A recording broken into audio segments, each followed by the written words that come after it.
Hey, it's Suzie and Matt, and it's Suzie Health Solutions, and welcome to Suzilla, and all kinds of good stuff. Okay, so are we good? We're live. We're Okay. good. Everything sounds great. We're on the air. Are we on the air? Yeah, we're on the air, but I wanted because you push buttons and stuff. And Well, you said we're live. Should I? You want to? Okay, so let's go. Roll. Let's roll. Welcome to Suzilla. It's Thursday. You're at Wenatchee Insurance, Suzie Health Solutions here in Wenatchee, Washington, and I'm Suzie. That's Matt. And yes, that was a bit of an abrupt start, but we were having some computer problems. We're just really happy to be here. So, love of my life, what is our topic for the day? Oh, we're coming in hot. Between last week's SCOTUS decision and this, our town's little 4th of July prayer meeting. Oy vey. It is time to talk about whether you're going to run an exclusive or inclusive business. Yeah, that's a good question. That's a very good question. So the question is, how will you run your business? Will you be inclusive or exclusive, right? We are shooting for inclusive in our office. If you need our help, we're here for you. Yep. Period. In a discussion. If you're... no, it's not into discussion because we're on the air. Okay. Beginning of discussion. We do everything in our power to not discriminate. If you come across our threshold, we treat you with dignity and respect. That's been our mandate since day one. Yes. What? Okay, you're just... So you start. All right. Do you want to start over? No. Okay. Now, Suzie, bless her heart, we grew up in an age where you were not supposed to talk about two things in business, religious and politics. And you're putting on your customer service face and you're just flatlining everything. I'm listening to you, dear. I came in as a very different perspective onto business because it's very personal. It's always been a personal thing with me. And about 6 years ago, I was not just a participant. I was actually president of a organization that stated that they were secular. Yes. And I'm like, cool. I like this. This is a good thing. This is if you understand secular, it is you're not a religious based organization. Right. Exactly. It's isn't run with a religious focus in any way. Yeah, and it's one of those principles that is very sound because religion is a very in-out game. Either you're in the religion or you're outside the religion. True. And I religion is a very personal thing with me. Yes, I was baptized. Yes, I've been a church-going person for me. And at the same time, I've had a lot of friends with a lot of different religions. I've had people speak in tongues over me. I've, had Wiccans put some of my poems on their altars. I've had friends that were Satanists. It's one of those things. I believe that religion is a personal journey. Yes. And it's one of those things. So when I would enter this secular group, it's like, okay, let's do this and let's truly change this to a secular run organization because I wanted to get some of that preachy out. Because what Matt was running into was at the beginning of each meeting, there was a Christian-based invocation. Yeah. Which was honestly inappropriate for a secular company. Yeah. Or secular group. And Matt wanted to put that aside because that was excluding those who were not following that particular religion. Correct. I had a handful of atheists thank me for that. I wanted to, do more outreach to some of the other religions that are in town, because most religions, once you get outside of that preachy moment, have a core component of goodwill and community building to it. Absolutely. But you have to go through a whole huge amount of obstacles to get there. I wanted to remove all those obstacles. So at that point, when I said, hey, let's get back to secular, I basically had someone come to me and say, hey, Matt, if you keep this up, they're coming for you, and they're coming for your business and family. Yeah. So I had to set aside my charity work that I had participated in for 5 years with people who I thought were friends and good people, because they were actively working against me. It was very devastating. It was very devastating. I walked away and haven't really spoke to it before now. No. And I still hold a couple of grudges on that one. Yeah. Yeah. And that's on me. I do acknowledge that. And, someday I'll decide what to do with it. But right now it still makes me mad.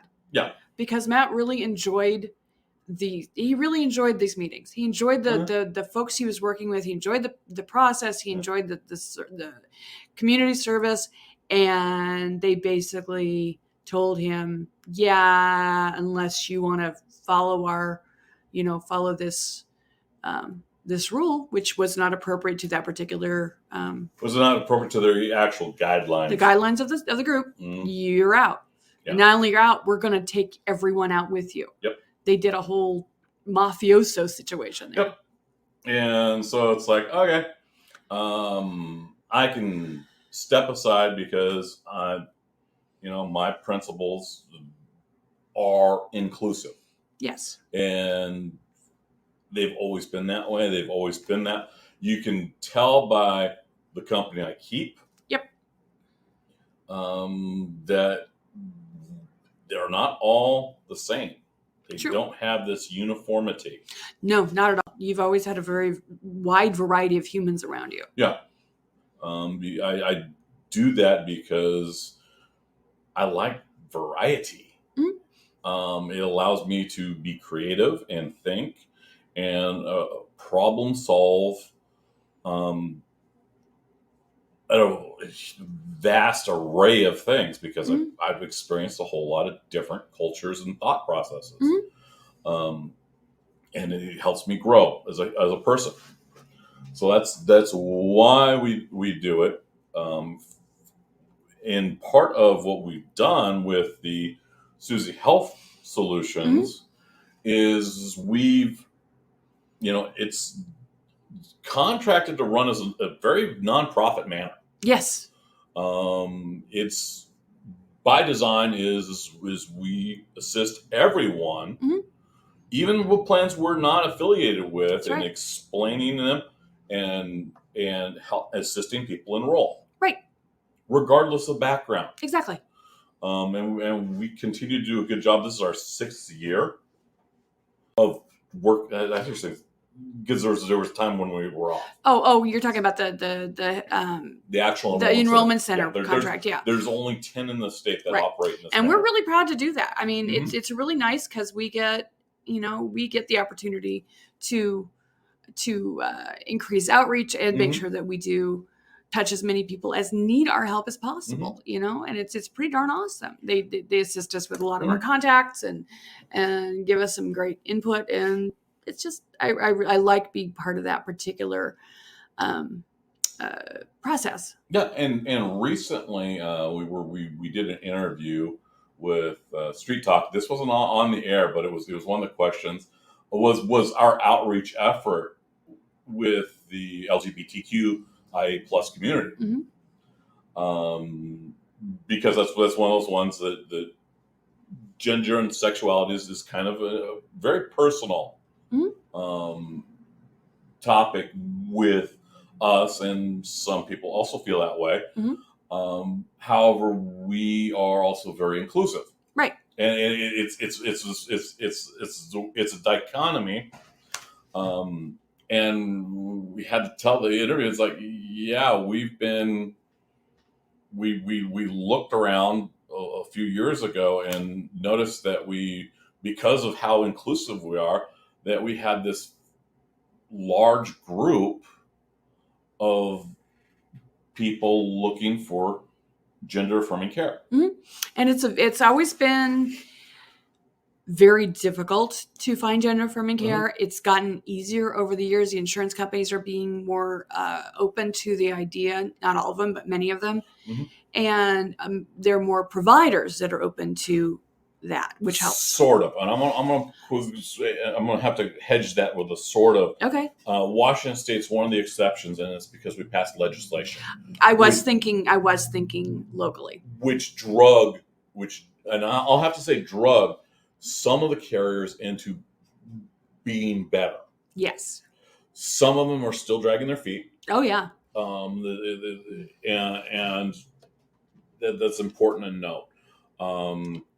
We also had a number really early on, that had problems with same-sex couples. Yeah. And the marriage rules, because there was a couple times where we ran into married people of the same gender that had separate policies. Mm-hmm. Because of who signed them up. Right. And we said, okay, we're going to wait, and we put them together the next open enrollment. Right, because we just, there was no reason for them to not be that way. Yeah.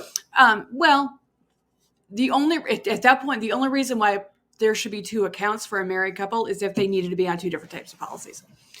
Now we don't even have to do that anymore. Yeah. So you can there's kind of this soft pushback. Yeah, it's not as hard as it's not as obvious mm-hmm. as it used to be. It's still there. Yeah, I think it's going to be there for a long time yet. Of course, in the last 8 or 10 years, it's gotten harder again.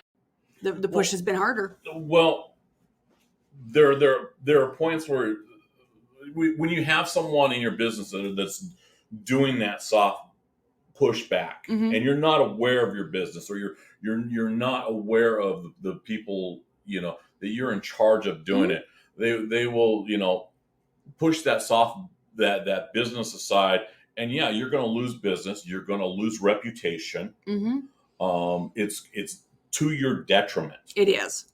It absolutely is. Now, one of the things is because of the SCOTUS decision. Mm-hmm. Be clear on which decision you're talking about. There were several last week. This was, and I'm going to state it as plainly as possible, a web designer in Colorado made up a case of a gay man seeking to create a website from them, and that was and they said that it was okay for her to discriminate. The reason why I'm using a lot of made-ups there is because the gentleman that was named in the case has been married to a woman for the last decade and is also in the web industry. Mm-hmm. So there's literally no credence to that case. No. So we might see that rolled back. Yeah. But it's an ugly, ugly precedent. It is. That allows someone to discriminate based on their religious, whatever that is. Mm-hmm. What is the person is using their religion to discriminate against something else based on their religious tenets. Mm-hmm. I don't believe that two men should be married, so I'm not going to help you. Mm-hmm. Is what it boils down to. Yeah. And that level of discrimination is way not okay. Yeah, because it opens up a whole box of worms. It does. Because religions come in many different flavors. Mm-hmm. And what we're running into is a lot of the pushback is coming from your evangelical Christian groups. Yes? They're the ones that are promoting that discrimination. Okay. Maybe that's what I was looking for. And I have to, because when I say there are many flavors of Christianity, because there are at least 4 churches in our town that have actively spoken out and embraced the LGBTQ Absolutely. population. Absolutely. However, they are attacked by extremists and we have for being exclusive.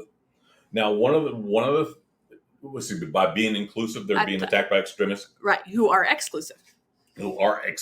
Now, this is one of the core principles that we've been in business for well over a decade. One of the core principles that you can do, and these are very 2 principles.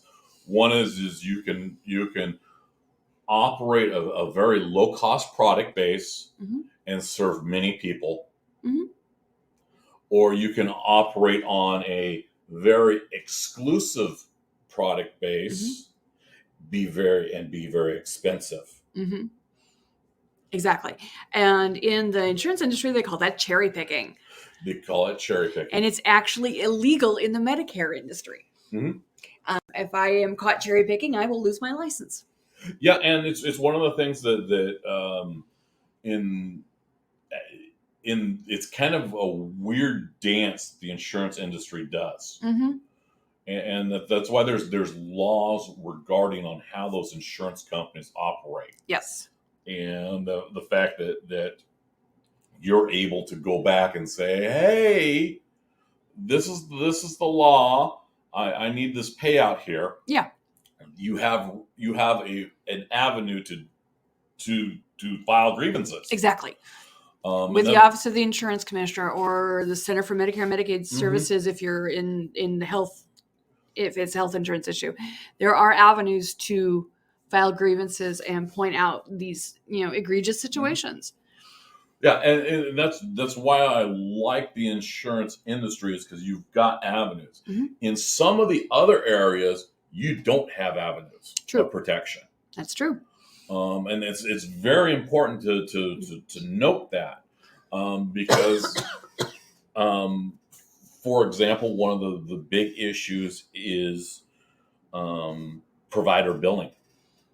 It gets often pushed onto the insurance company that it's their responsibility, yet there's no real oversight in how the doctors bill.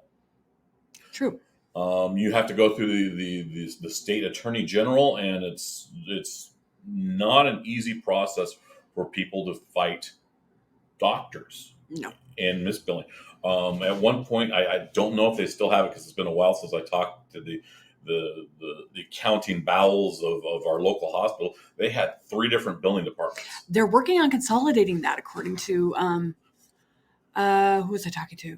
I was talking to I was at a meeting with one of my insurers the other day, and they're talking about how they're kind of consolidating this. Well, it might not have just been. I think they're working on it, but I don't know how far they are along with that. Now, it's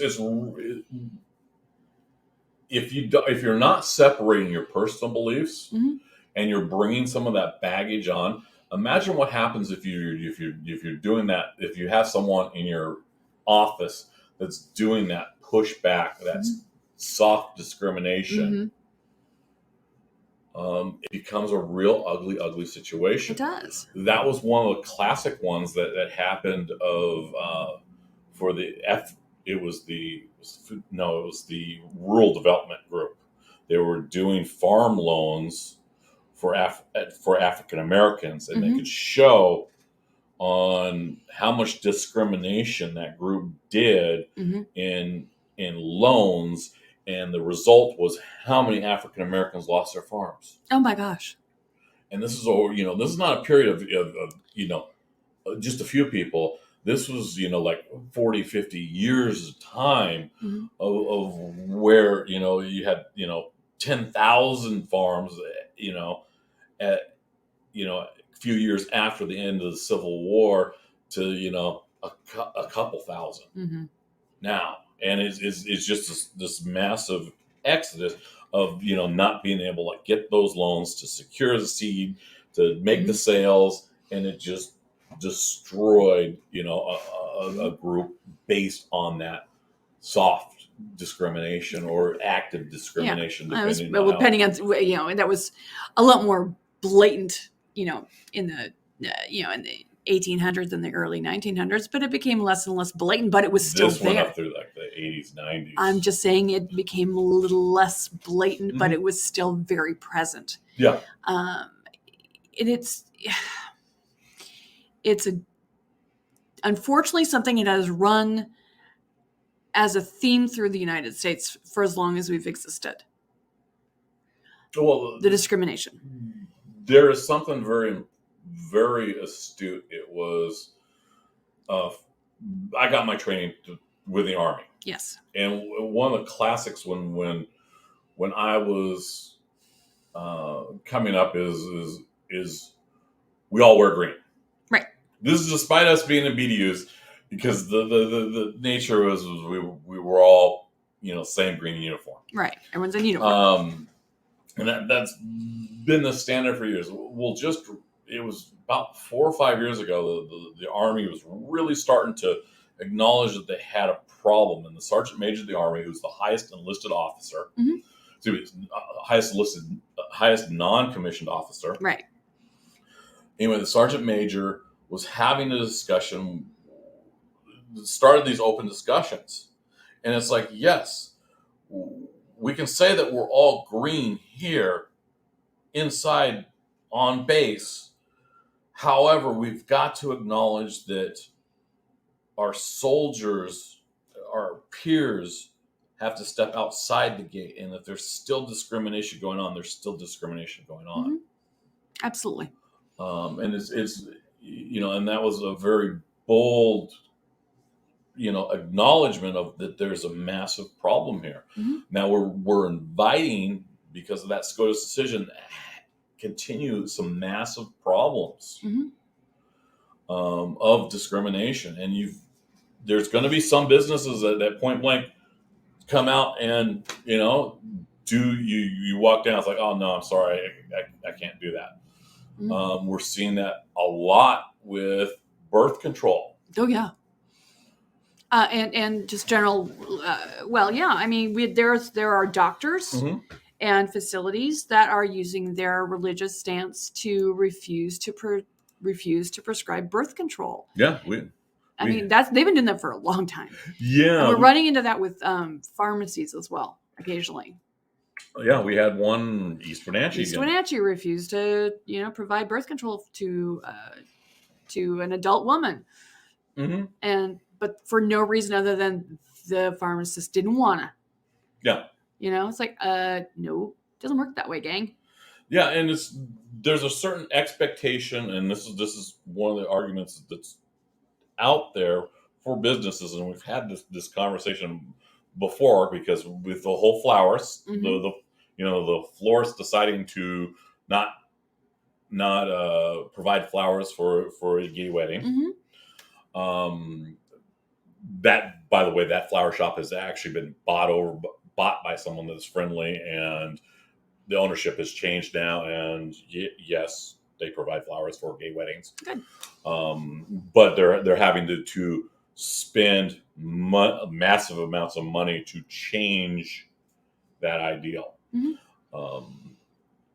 of the little memes that's going around my friends list is it's a little bold statement. New cake purchase policy. Every cake request begins with, "I'm gay and I need a wedding cake. Wait for a response, and if they accommodate you, you can say, actually, I need a birthday cake for my son. I just want to make sure you weren't a piece of garbage." And so maybe there's going to be some more active testing by consumers on whether or not businesses are inclusive or not.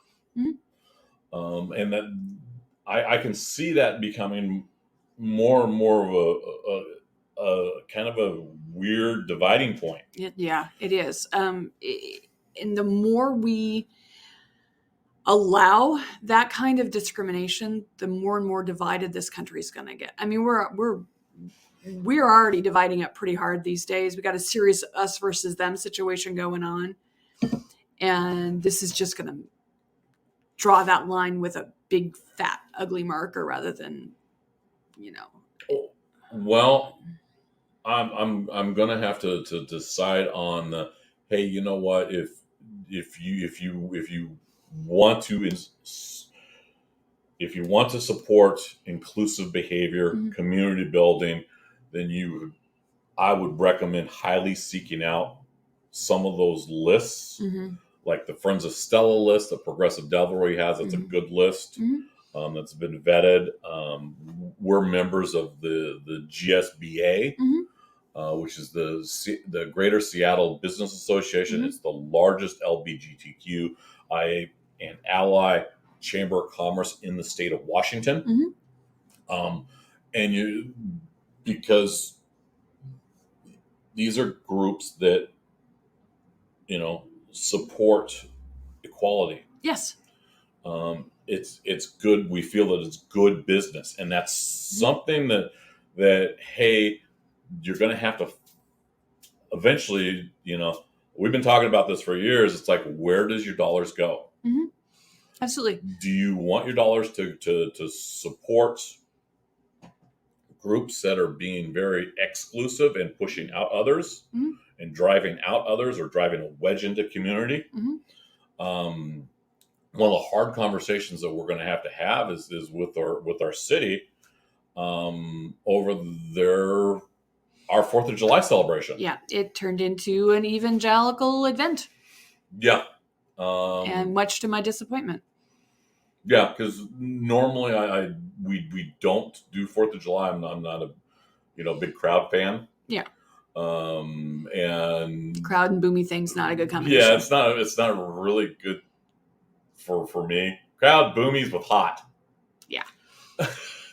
Not a great combination. No, not a great combination. So it was like, okay, let's do this. Let's do the outreach, and oh my gosh, let's do this big giant 2-hour prayer festival. That's the point when we started packing up. Yeah, and so did a lot of people. Yeah, it chilled the entire vendor area. It really did.